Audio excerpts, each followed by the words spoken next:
ভালো থাকবেন। এদিকে তাকান একটু এদিকে এদিকে তাকান। হ্যাঁ ভালো।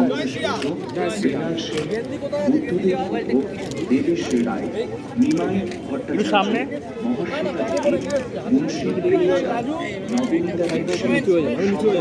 মারো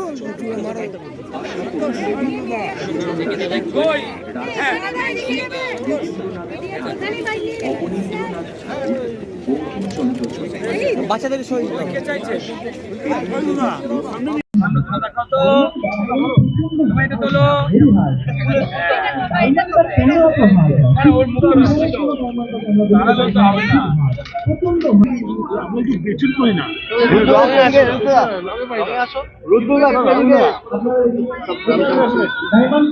লাইটটা পুরো পড়ছে, ছবিটা ঝাড় হয়ে যাচ্ছে।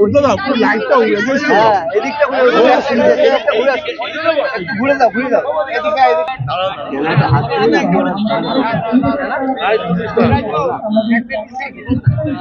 রুদ্রদা পরে কথা বলবে, আমরা চুনাখানে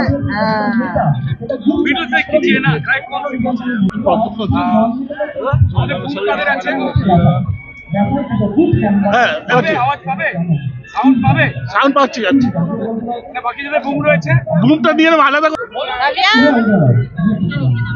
এখানে ঢুকিয়ে দিলাম। সবাই জানেন আজকে একটা খুব পবিত্র দিন। 500 বছর ধরে সনাতনী রয়েছে মানুষ, আরাধ্য ভগবান শ্রী রামচন্দ্রের আজকে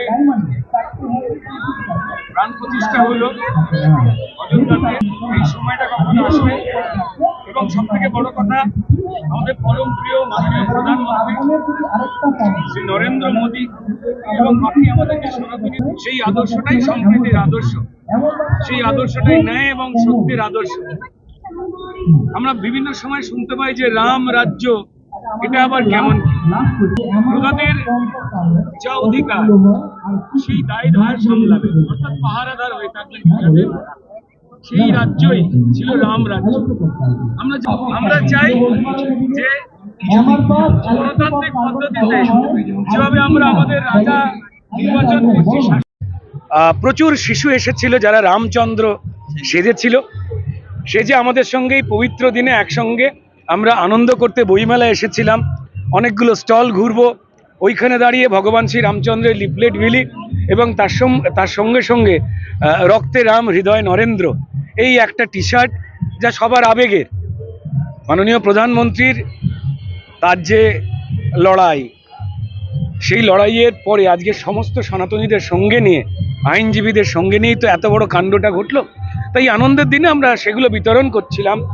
চলতে চলতে হঠাৎ করে তৃণমূলের দলদাস পুলিশ তার এগিয়ে এলো, ঠিক যেভাবে সনাতন শ্রেষ্ঠ ভগবান শ্রী রামচন্দ্রের কাউন্টার করবার একটা শাসক দল বোকার মতো চেষ্টা করছে, যা একদমই উচিত নয়। যাই হোক, ঠিক সেই মোতাবেকই তারা ত্রস্ত হয়ে রয়েছে যে মানুষ রামের সম্বন্ধে অনেকটা জেনে যাচ্ছে, তাই মানুষকে রামের সম্পর্কে অর্থাৎ সত্যের সম্পর্কে জানানো যাবে না। কারণ তৃণমূল দল, শাসক দল বিশ্বাস করে এই মর্তে সবার ওপর চোর সত্য তাহার ওপর নয়, আর আমরা বিশ্বাস করি মর্তে সবার ওপর আদালত সত্য তাহার ওপর নয়, আর উপরে সবার ওপর শ্রীরাম সত্য তাহার ওপর নয়।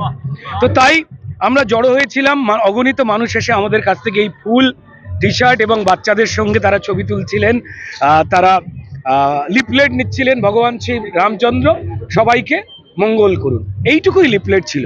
তাতে হঠাৎ দলদাস পুলিশদের মনে হয়েছে রেড়ে কাণ্ড পড়ে গেল। তারা প্রমোশনের লোভ এবং ট্রান্সফারের ভয়, এরা প্রত্যেকেই আমার সামনে এসে কানের সামনে বলছে জয় শ্রীরাম দাদা, কিন্তু আমাদের ওপর রয়েছে, নির্দেশ রয়েছে যে এই সব করা যাবে না, জটলা নাকি করা যাবে না। দেখুন, আমি এখানে দাঁড়িয়েছি, আমাকে পশ্চিমবঙ্গের মানুষ তারা আশীর্বাদ করেছে, ভালোবেসেছে। আমি একজন অভিনেতা, আমার যারা বন্ধু বান্ধব রয়েছেন তারা কেউ লেখেন, কেউ কবিতা লেখেন, প্রবন্ধ লেখেন, গুণী লোক। তার মাঝখান থেকে হঠাৎ করে তারা ত্রস্ত হয়ে পড়লেন। আমি চাই ভগবান শ্রী রামচন্দ্র পশ্চিমবঙ্গের পুলিশের মঙ্গল করুন, আমি চাই ভগবান শ্রী রামচন্দ্র চুরি ছেড়ে পশ্চিমবঙ্গের যারা শাসক রয়েছে তাদেরকে দিব্য দৃষ্টি দিন, তারা ভালো থাকুন, তাদের মঙ্গল হোক, পাপ ক্ষয় হোক মন থেকে। দাদা এসিপি র্যাঙ্ক এবং আইপিএস র্যাঙ্কে দেখা গেছে অফিসাররা তারা বাচ্চার বাবা মাকে তারা বাইরে করছে। বাচ্চাদের তারা ধমকাচ্ছিল, বাবা মাকে তারা ভয় দেখাচ্ছিল, কি দরকার এখানে আসবার।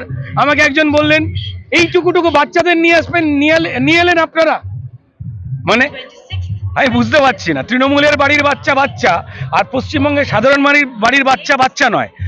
ছোটবেলা থেকে যে পুলিশ অফিসার এই কথাগুলো বলছিলেন তিনিও রাম সেজে নাটক করেছেন, তিনিও ছোটবেলায় রাম সেজেছেন। এত ভয় কিসের রামকে? কারণ রাম সত্য।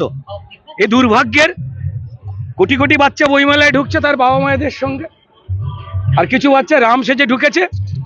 পুলিশের টেনশন হয়ে গেছে যে ডিমোশন না হয়ে যায়, কারণ আজকে দিদিভাই দাদাভাই চোর ভাই সবাই হাঁটছেন। এ দুর্ভাগ্যের।